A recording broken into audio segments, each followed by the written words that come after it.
Hola a todos, bienvenidos a Calamares en su tinta. Este espacio, como ustedes ya saben, para que hablemos un poco de historia y de historias, de libros, de personajes raros y curiosos, en fin. Se ha publicado en todo el ámbito de la lengua española hace no mucho el libro Agustín de Hipona de ese grandísimo historiador irlandés Peter Brown. Es una especie de biografía, pero en realidad es más bien una historia cultural de los tiempos de San Agustín. Se trata de una obra prodigiosa. Es ya un clásico de la historia del pensamiento y de la historia cultural. Peter Brown es un maestro y todo lo que ha escrito pues resulta siempre aleccionador y luminoso. Y a propósito de la publicación hace unos meses en español de este libro Agustín de Hipona de Peter Brown, pues vamos a hablar en esta salida de esa figura de San Agustín que todavía resulta inagotable. Uno de los personajes más emblemáticos, no solo de la cristiandad y del cristianismo, las dos cosas a la vez, es decir, la civilización cristiana y la religión cristiana, pero también un personaje que encarna como nadie ese tránsito, ese cambio de piel entre dos épocas y dos mundos, lo que podemos llamar la antigüedad y lo que luego será considerado la Edad Media.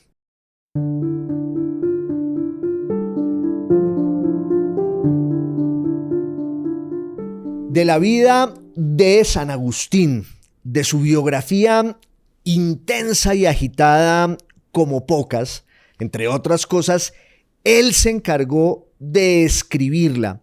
y es uno de los precursores de ese género de la autobiografía,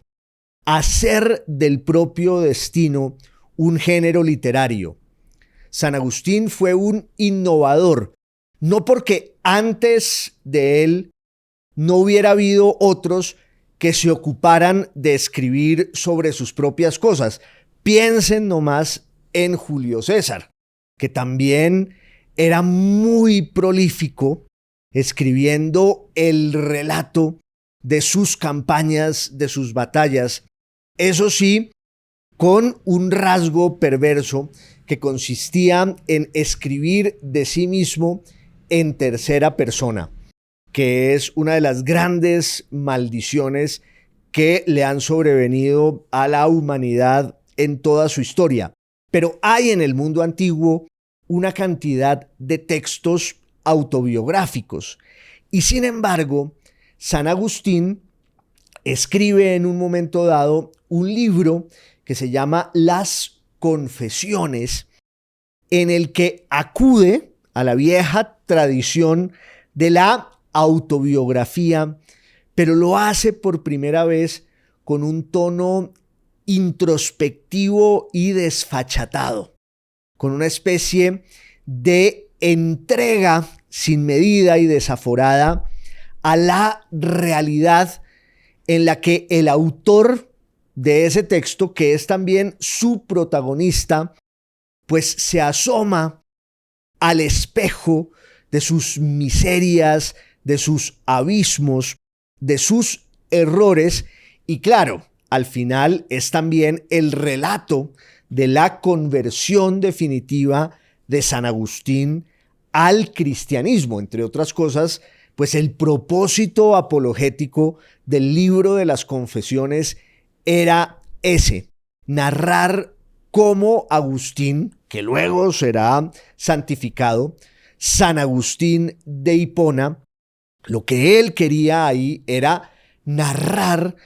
cómo había encontrado el esclarecimiento de la fe y de la doctrina cristianas. Pero ese texto es en realidad un clásico de la literatura Y uno podría prescindir incluso de esa dimensión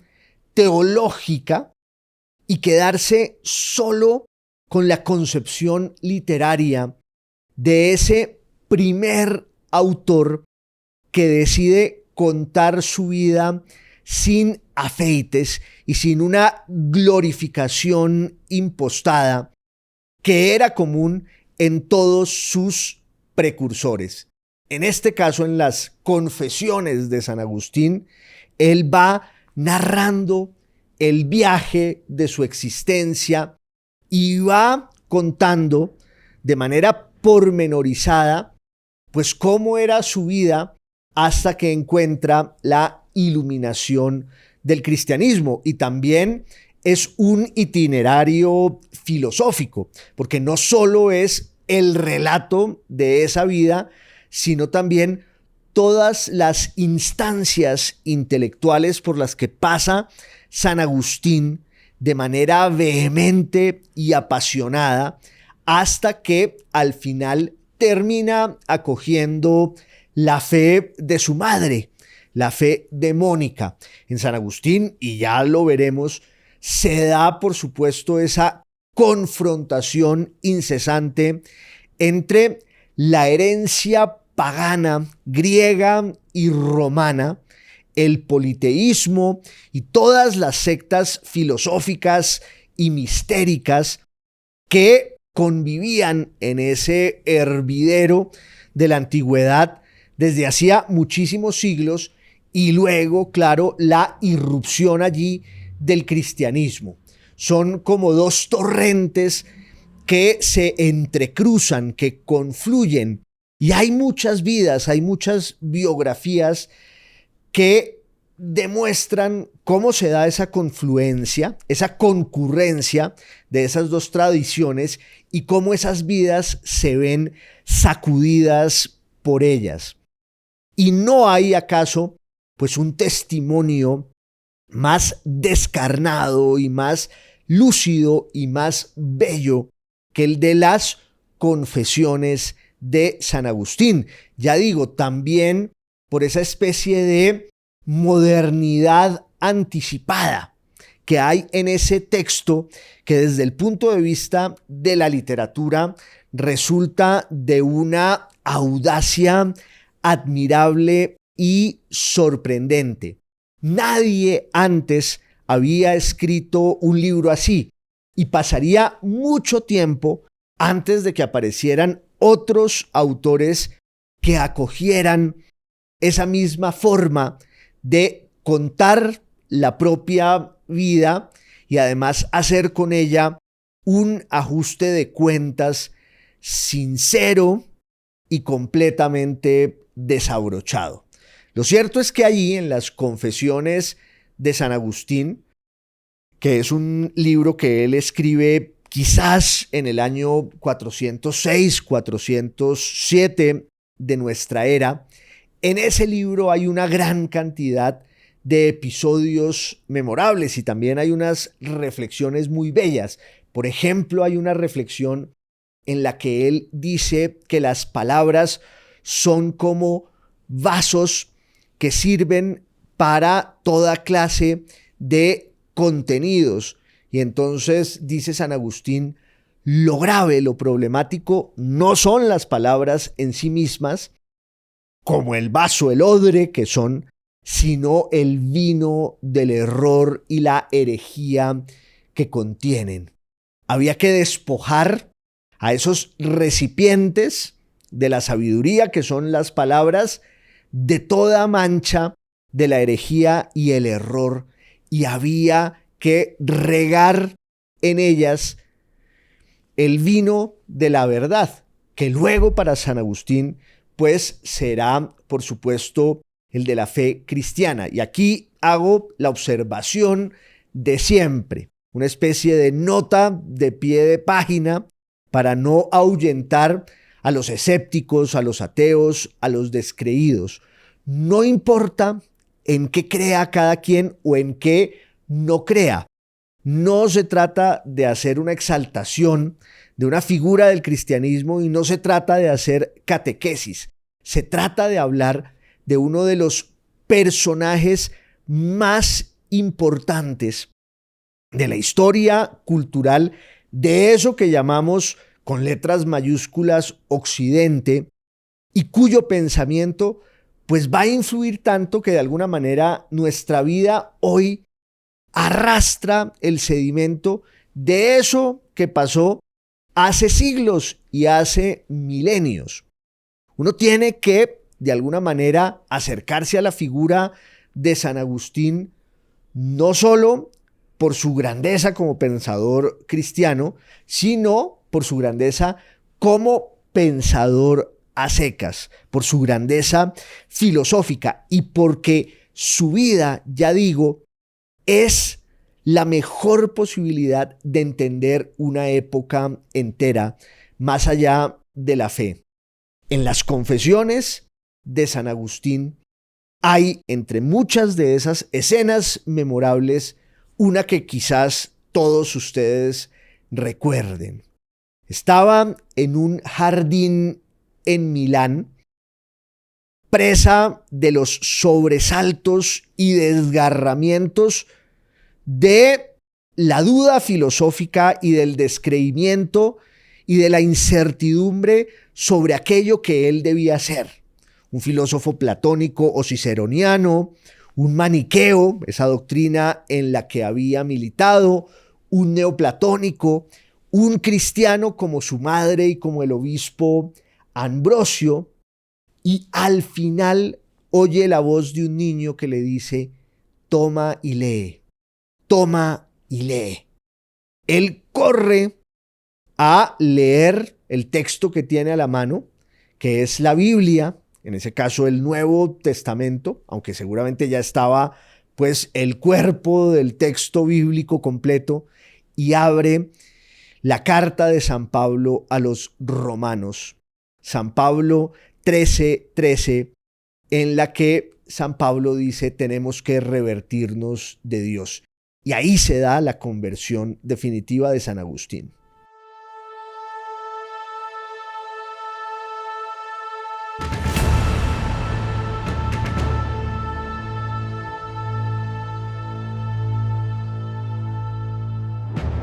Pero ¿quién era San Agustín? ¿Quién era Agustín de Hipona o Agustín de Tagaste, digámosle así, antes de la santificación? ¿Quién es este nombre emblemático que oficia como una especie de bisagra, de cruce de caminos entre la historia de la antigüedad y el mundo que viene después? Justo en el siglo V, en el siglo VI, en el siglo VII, eso que luego se llamará la Edad Media. Quiero insistir en ello. No hay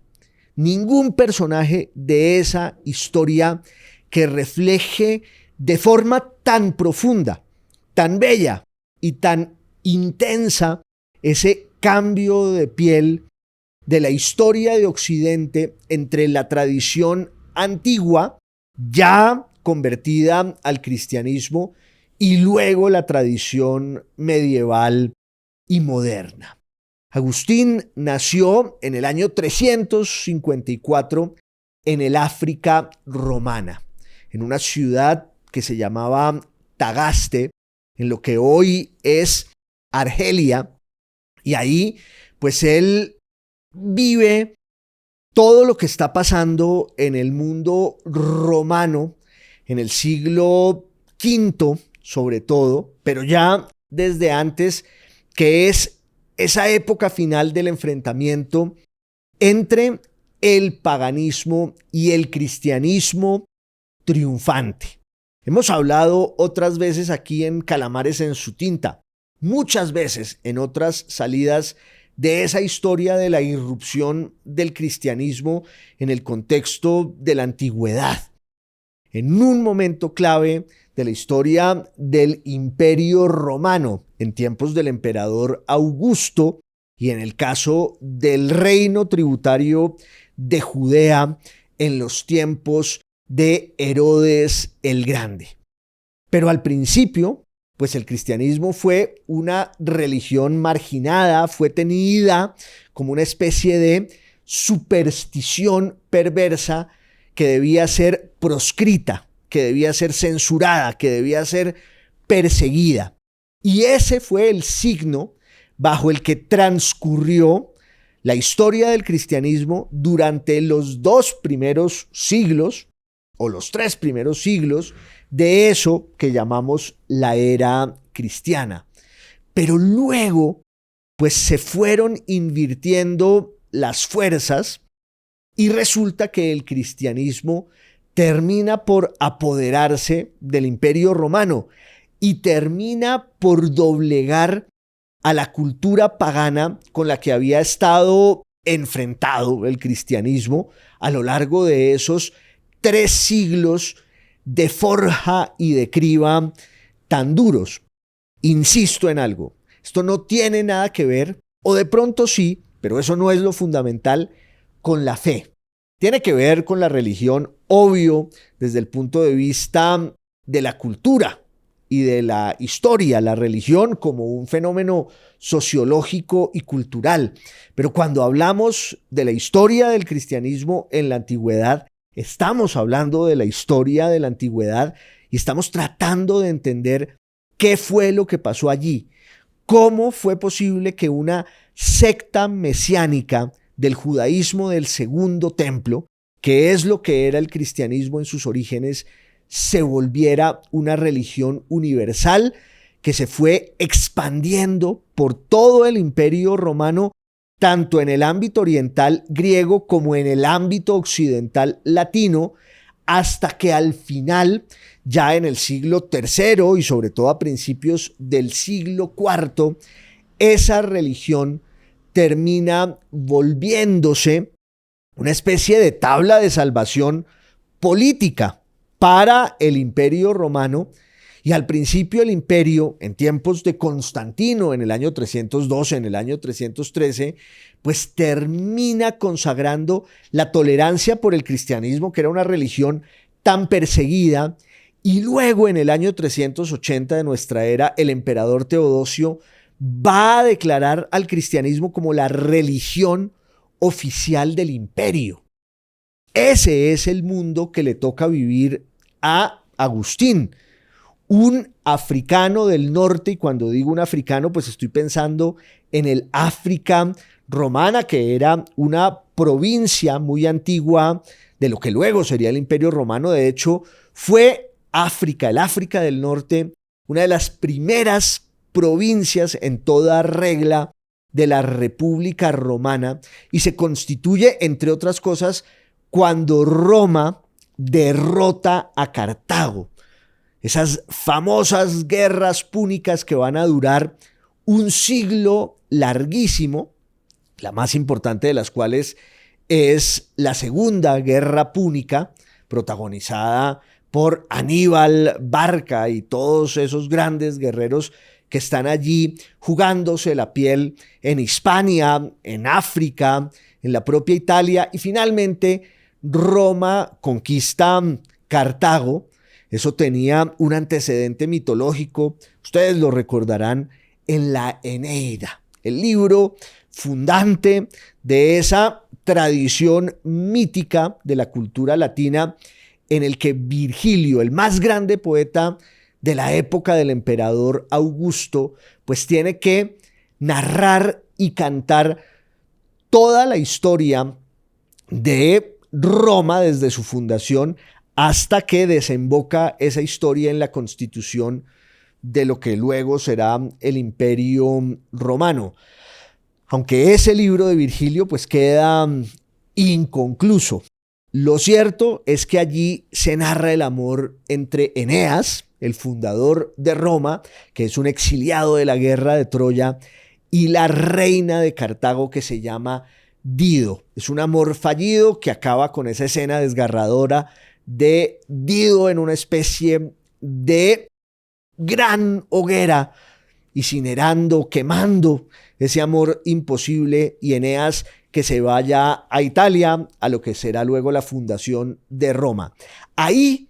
en el África del Norte, donde se impuso la lengua latina, pues hay una tradición cultural, pedagógica, histórica muy rica de la impronta y la influencia de Roma y del Imperio Romano, y es allí donde nace Agustín en el año 354, en un hogar que reflejaba muy bien ese cruce de caminos y esas tensiones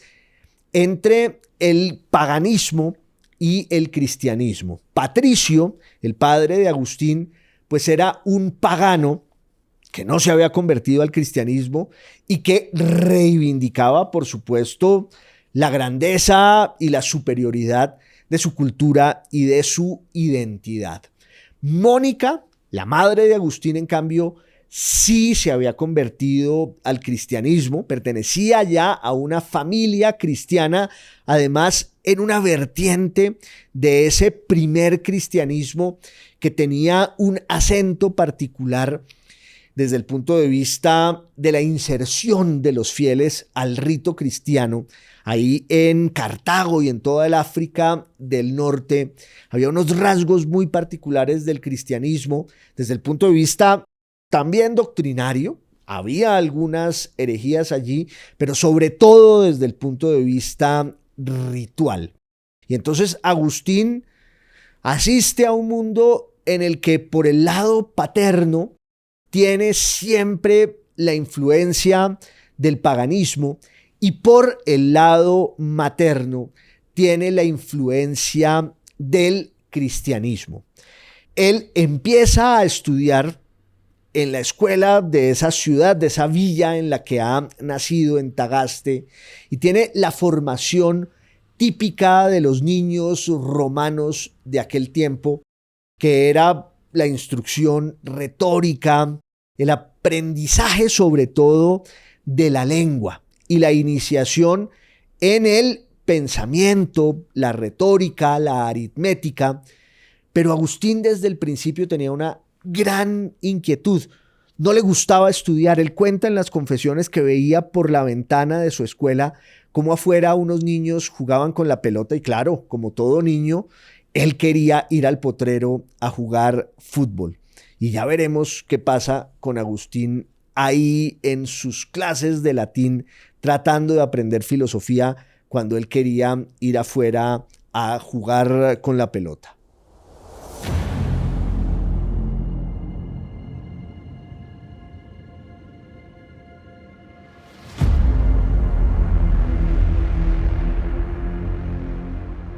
Pues resulta que Agustín estaba entonces en la escuela aprendiendo lo que aprendían todos los niños en el Imperio Romano, que era, insisto, la lengua, la iniciación en ese instrumento por excelencia de lo humano, que era la clave para la apropiación de la cultura, lo que los griegos llamaban justamente la paideia o la pedía. Por eso surge toda una ciencia que se llama la pedagogía, la instrucción de los niños en la paideia, la pedía, la cultura. Y eso no se podía lograr sin una especie de inmersión radical en los misterios y las sutilezas no solo de la lengua, sino también del lenguaje de las distintas disciplinas que hacían posible la jerarquización y la comprensión del universo. Por supuesto, ahí lo que había era una conexión con toda la tradición cultural del mundo antiguo y con toda la tradición, no solo retórica, sino también y sobre todo con la tradición filosófica. Pero Agustín, repito, estaba aprendiendo unas pocas cosas, se revela como un gran talento para hablar muy bien y para dotar una especie de curiosidad muy ecléctica que va por distintas partes del mundo con una riqueza en la expresión que para él es una suerte de coartada, que termina obviando el hecho de que a él no le gusta estudiar. Esa es otra de las reflexiones más bellas, más aleccionadoras, más profundas y perdurables de las confesiones de Agustín. Él dice que el verdadero aprendizaje nace de la curiosidad y nunca, jamás, de la imposición. Y dice que uno solo aprende de verdad cuando está disfrutando aquello que aprende. Y aquí me permito un paréntesis casi bíblico, por lo menos en el Antiguo Testamento, y es que hay una tradición talmúdica, hay una tradición muy bella del judaísmo que yo leí alguna vez en alguna parte, y es la de una práctica, una especie de hábito con el cual se iniciaba a los niños en el conocimiento del texto sagrado, y entonces un rabino iba escribiendo el texto sagrado, las letras del texto sagrado en un tablero, pero luego untaba esas letras de miel y llevaba la mano del niño a que siguiera el contorno y la forma de esas letras, y así las aprendía, para que luego se llevara la mano a la boca y hubiera una asociación inmediata entre el aprendizaje de la lectura, la comprensión del texto y la sensación esa plácida y única del sabor dulce de la miel. Siempre me ha parecido pues una metáfora bellísima y maravillosa de lo que debería ser en realidad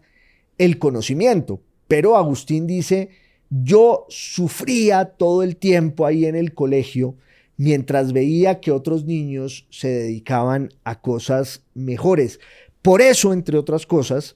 San Agustín, el futuro San Agustín, no aprendió griego, y lo dice en sus confesiones. Leyó toda la tradición mitológica, literaria, poética, y al principio algo de filosofía de la cultura romana, de la cultura latina, pero no aprendió jamás esa que era la lengua de Homero, de Platón, y también, entre otras cosas, la lengua del cristianismo, porque el cristianismo realmente se funda en el dialecto griego de los judíos de la diáspora. Y Agustín tuvo apenas unos poquísimos rudimentos de ese idioma. Él se queda instalado en la que era su lengua latina, su lengua raizal, que va a ser en la que va a concebir y a componer su obra descomunal. Pero para que eso ocurra, pues falta todavía mucho tiempo. El papá de Agustín, el pagano Patricio, muere, y entonces Agustín queda solo al recaudo de su madre, al recaudo de Mónica, que es la más empeñada, primero, en que él siga su formación, siga su instrucción, siga en la escuela, pero también es la más empeñada, claro, en que él se convierta al cristianismo, una doctrina frente a la cual él tiene pues muchas prevenciones y ha marcado una gran distancia porque no encuentra allí ninguna expresión verdadera de eso que él está buscando, de esa luz que él empieza a perseguir de manera voraz e insaciable, y que claro empieza a asociar por un lado con la experiencia intelectual que ha aprendido en el colegio a trancazos y a trompicones, pero finalmente pues él ya tiene el instrumento fundamental del pensamiento, que es la lengua, y ya tiene toda la instrucción en la cabeza para la vivencia de esa experiencia intelectual que él empieza a compaginar con la experiencia de la vida misma que está en la calle. ¿Han oído ustedes esa expresión tan certera de que a alguien le falta o le sobra calle? Que conoce el mundo a partir de sus expresiones manifiestas ahí en las esquinas, en los bares, en el paradero del bus. Aquellos que no conocen la vida solo por la teoría. Decía Goethe, o en el Fausto de Goethe hay una frase que a mí me gusta mucho, que es: gris es, querido amigo, toda teoría, y verde el árbol frondoso de la vida. Los que conocen el árbol frondoso de la vida muchas veces prescinden de los libros, de la cultura letrada, no necesitan de la teoría para intuir y conocer de verdad las cosas del mundo. Pues Agustín empieza un tránsito desaforado por el mundo para tratar de agotar en él pues todas esas inquietudes que lo atormentan. Es un alma atormentada también por esa idea que le ha inculcado desde muy niño su madre, la cristiana Mónica, que es la idea del pecado original, que era una idea que no conocían los paganos, y por eso no hay allí esa dimensión ética que sí está tan presente en el judaísmo, obvio, del pecado original, y que el cristianismo de muchas maneras hereda. Y entonces, a través de los tormentos y las preocupaciones y obsesiones de Mónica,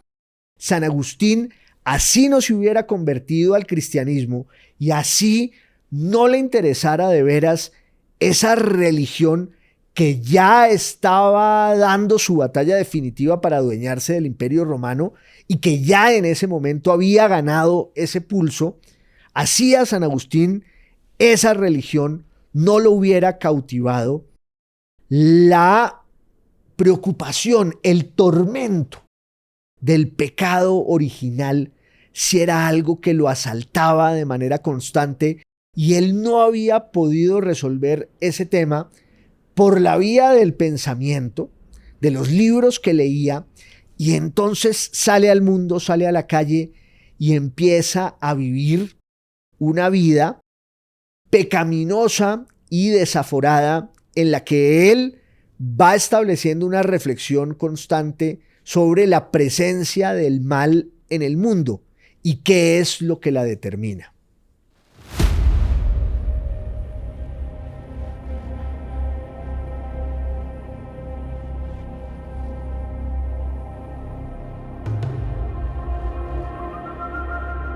San Agustín entonces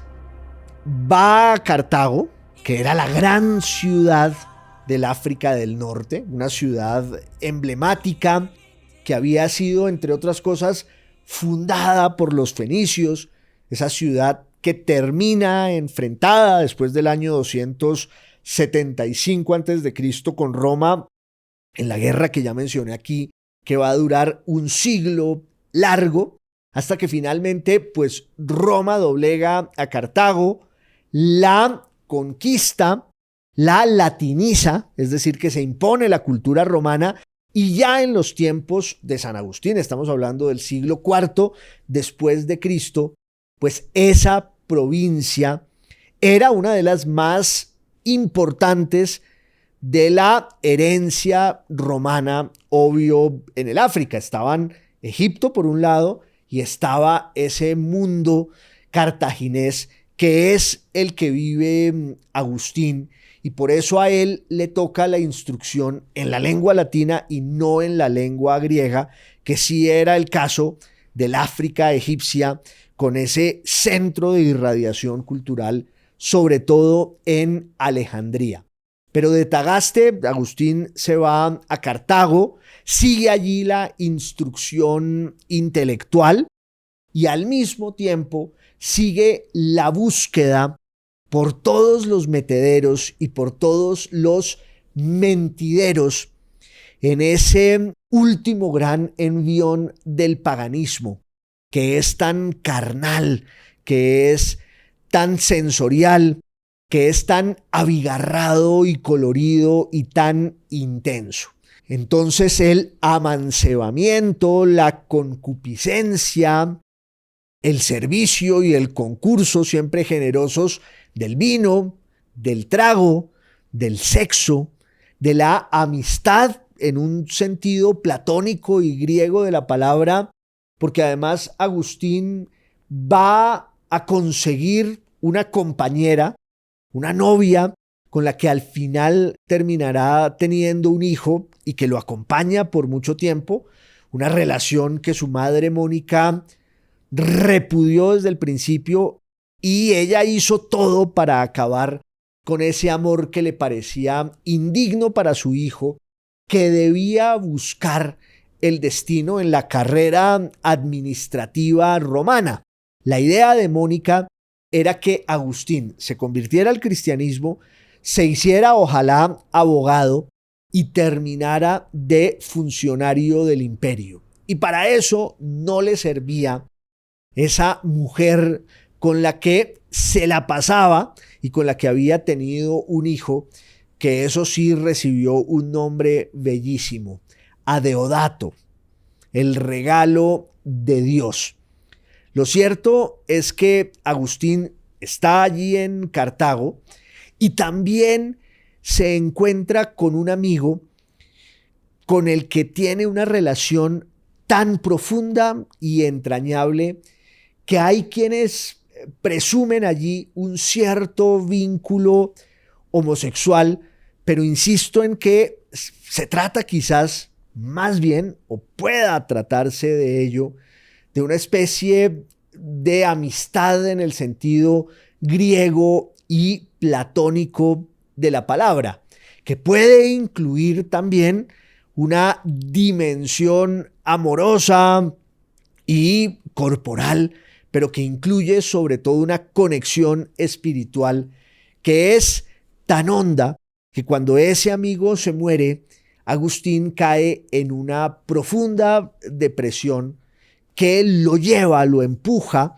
a una búsqueda todavía más desesperada por la verdad. Y él tiene dos caminos por delante, o tres, si incluimos el cristianismo de su madre, que no le gusta ni le interesa tanto. Tiene el camino del maniqueísmo, que es una secta y una especie de herejía religiosa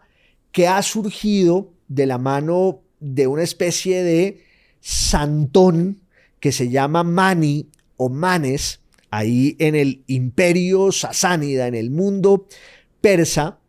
con toda esa tradición zoroastriana del dualismo. Y Mani o Manes lo que prescribe es un poco eso, la lucha radical en el mundo entre dos fuerzas absolutas, excluyentes y contrapuestas, el bien y el mal, el dualismo por excelencia.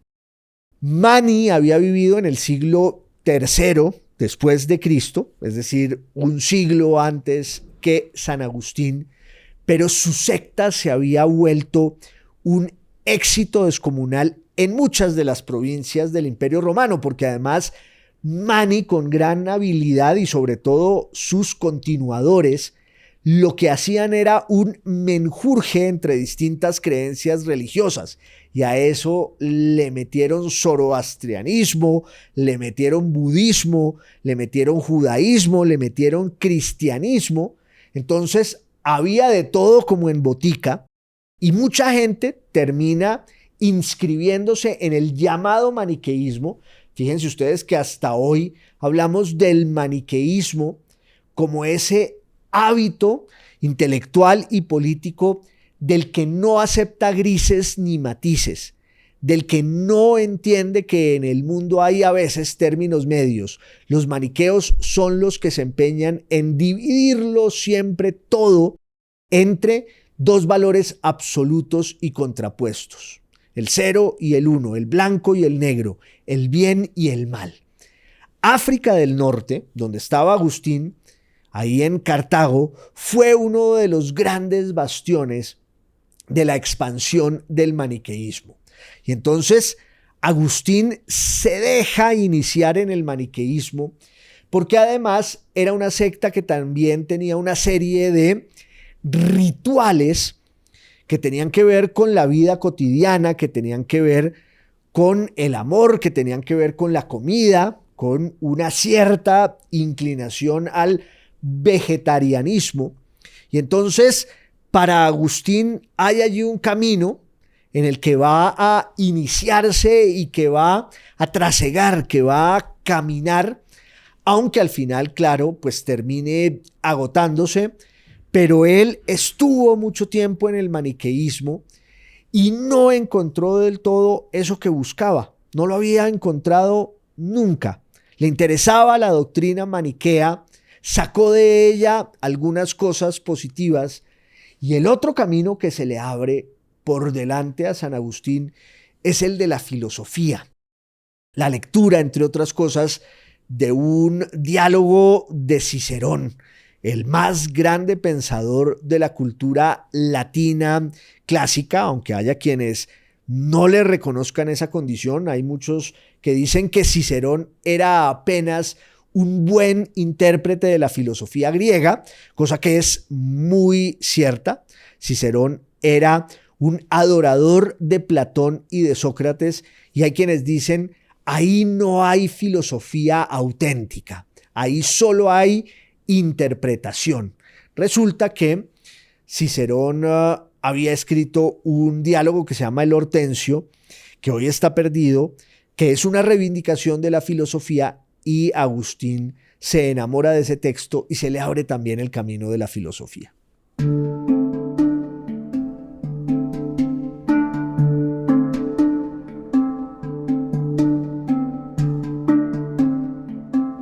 Pero la filosofía de Cicerón y también la iniciación en el platonismo y aún en el neoplatonismo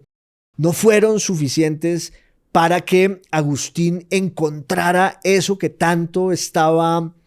buscando. Hasta que al final, más o menos en el año 383, 384,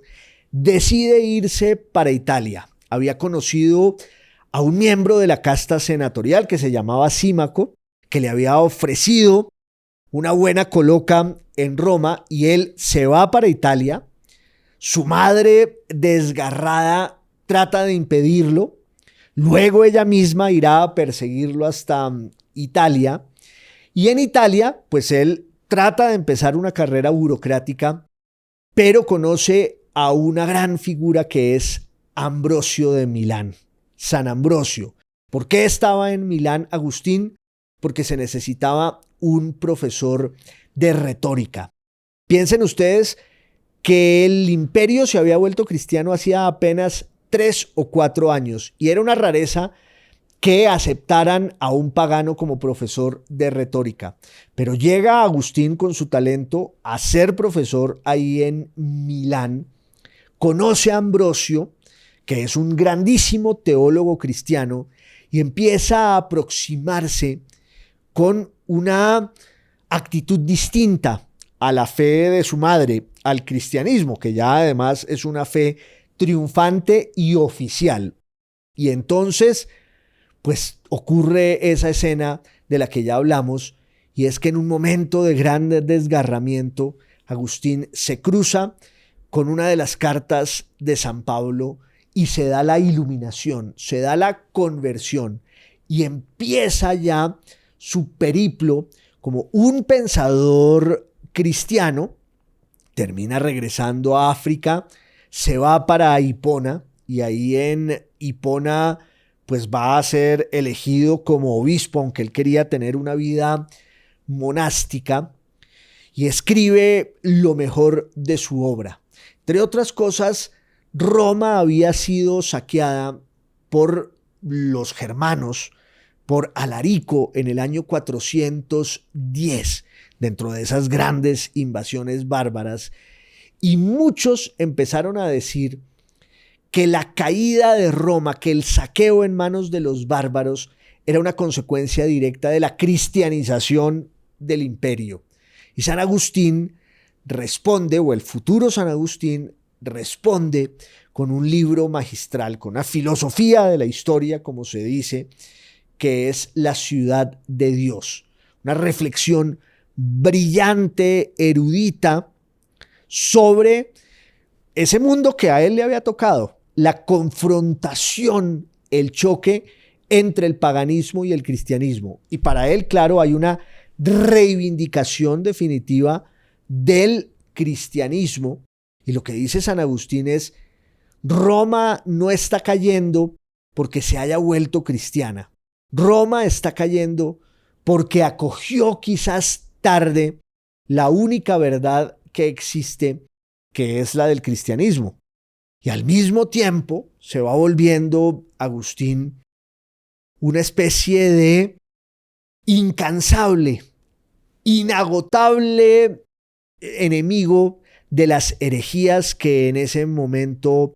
pululan, las herejías que habían determinado los concilios y que son también el signo de la definición del dogma cristiano y de la constitución de la iglesia. Entonces él se enfrenta con el pelagianismo, se enfrenta con el donatismo, se enfrenta con lo que va quedando del arrianismo, que es muy fuerte, esa idea de que Jesús sí era el Hijo de Dios, pero había sido engendrado después, es decir, que no había una convivencia entre el Padre y el Hijo. Esa era la doctrina arriana y en el fondo la idea fundamental griega, filosófica, platónica, heraclitana del logos, que está en la frase, en la línea que abre el Evangelio de San Juan. Al principio estaba la razón. En la razón y la fe, Agustín encuentra por fin la verdad que le da la paz que necesita para esa vida sobre la que él mismo escribió. Sobre él quería que habláramos hoy en Calamares en su tinta, un poco de San Agustín en esto que es radio, podcast y video podcast. Hasta la próxima, un abrazo.